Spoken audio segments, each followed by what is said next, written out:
Good morning, everyone. My name is Al, and welcome to my channel, Kindred Souls of Brooklyn. And folks, today I want to talk about one of the most famous institutions in Brooklyn history, Ebinger's Bakery. I know for me, growing up in the Windsor Terrace section of Brooklyn, we used to always go to the one on Church Avenue, and there was also one on 9th Avenue, which is more commonly known as Prosper Park West. But talk about history, talk about wonderful memories. I mean, who hasn't had an Ebinger's cake? So stay tuned for an interesting video on the history of Ebinger's cakes.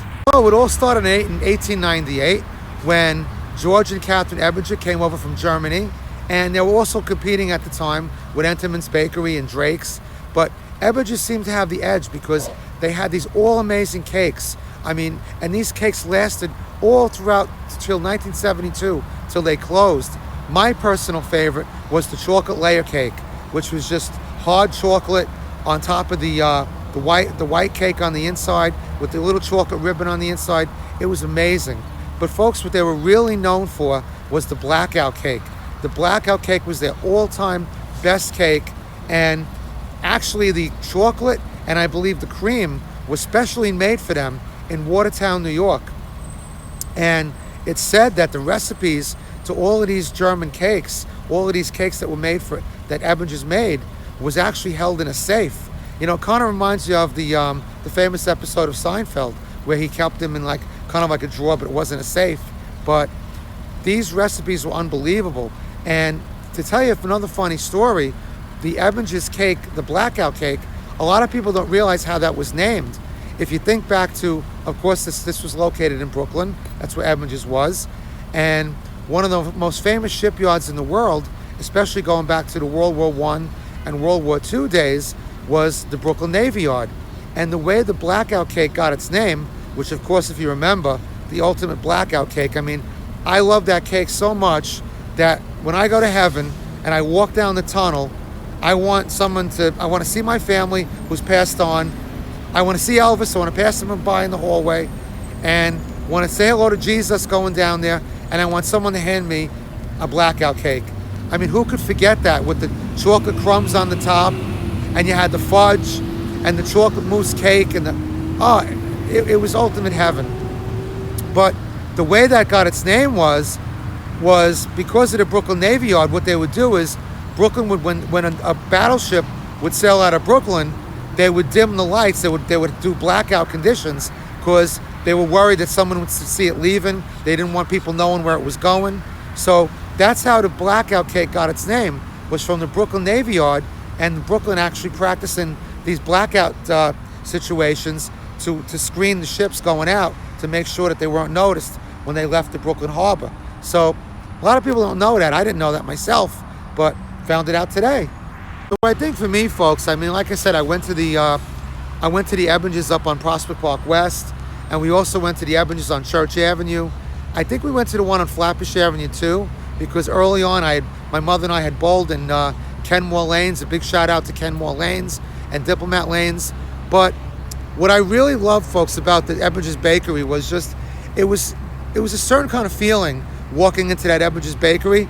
If you remember back in the old Brooklyn days, it was kind of like walking into a meat market back in those days, where they had like the sawdust on the floor, and you'd come in and you'd walk into these meat markets, and you'd have it would be really cold in there, and the guy would be wearing the white jacket, and you'd be walking through this like sawdust type of stuff. Well, the Ebinger's Bakery was, to me, the same thing. You went in there, and first off, you saw all these amazing cakes inside of the displays. They sold bread also, and they had like the special machine that would slice the bread, and they also had that very distinctive box, which was I think it was a white box with the green on it, kind of like the green checkers on it. And what I also remember is when you got the cake, and sometimes you couldn't decide because they had that coconut cake with like the almonds on the top, and they had the vanilla cakes, and they had the banana cream cake. And I remember eating, the buttercream cakes were amazing.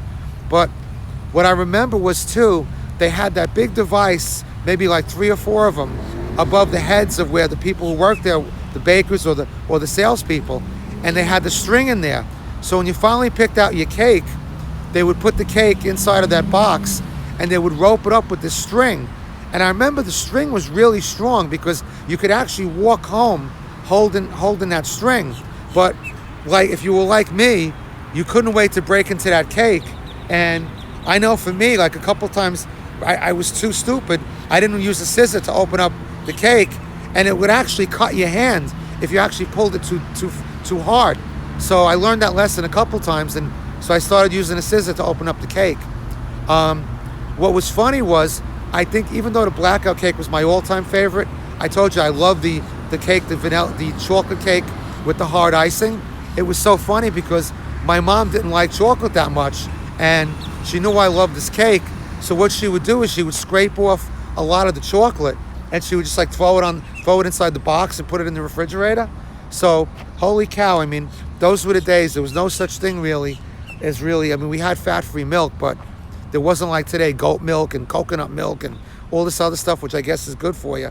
It was straight up vitamin D milk. And we used to get it delivered actually in a glass bottle. We had a milkman. Shout out to John Burke. He was the longtime milkman in the neighborhood. And holy cow, I would get that Entenmann's cake and that glass bottle of milk, and I would just go to town on that. I mean, of course, I was always a chubby kid, but, you know, that didn't help any. But you know what? It went down really well. And it was just amazing. I would love it. I'd go home and I'd have that piece of cake after school. And, of course, the chocolate on the side that my mother had. You know, my father would always say, "How don't you like the chocolate?" And she'd be like, "I don't like it." But yeah, folks, Ebinger's was just amazing. I was just shocked. I had to do some research on the bakery because I didn't know what put it out of business. But the reality of what put it out of business was they started to compete more and more with the Entenmann's, and Entenmann's was doing like a mass production. Because if you remember, like the Ebinger's cakes, they were really designed to stay good for like 24 hours. And then after 24 hours, they always tasted good, but they kind of got a little funnier. You had to eat them quicker. Whereas the Entenmann's, it was, you know, they were built for shelf life. And, you know, so what happened was the Ebinger company decided to open up a factory in Melville, Long Island. And they opened up this factory in 1971, and it went through like some cost overruns, and essentially it bankrupted the company. And that's when they went out of business. You know, and it was funny because they didn't go out of business really because the bakeries got dirty or something, or they got sued. They just kind of ran out of money. It just was, the times had changed a little bit. You know, there's more people working, and they just got in over their head. And I guess obviously they probably had good credit, so they probably borrowed a little more than they should have. And before you know it, all of them closed. In fact, it was funny. I read an odd statistic that you would think that a bakery that was just in one borough pretty much, the last year that they were in business, they made, I believe they sold something like 12,750,000 cakes in the final year of their business. So that just goes to show you the reach that they had in the Brooklyn market. I mean, I know everyone out there probably remembers this. You know, if you're my age, I mean, I was born in '65, and I wasn't happy when that went out of business, but we had to make do. But I had to tell a quick funny story. I mean, this has been a crazy year for us. We lost my dad this year, and we lost my brother-in-law Tom, and we lost my son. So my brother-in-law Tom was a great guy, a very funny guy. Guy would do anything for you.